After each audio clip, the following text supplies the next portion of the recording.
ছবিগুলো আমার করা পেইন্টিং, অ্যাক্রিলিকের কাজ।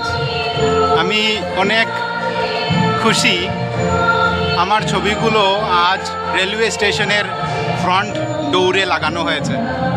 সত্যি অনেক অনেক অনেক খুশি। ভাবতে পারিনি যে আমার করা ছবিগুলো রেলওয়ে স্টেশনের ফ্রন্ট ডোরে লাগানো থাকবে। শিলচর ভাষা শহীদ স্টেশন। আজকে 18 মে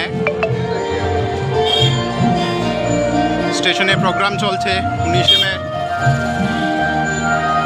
এই শহীদ বেদিটাকে আজ সাজানো চলছে। আমরা আলপনা করছি।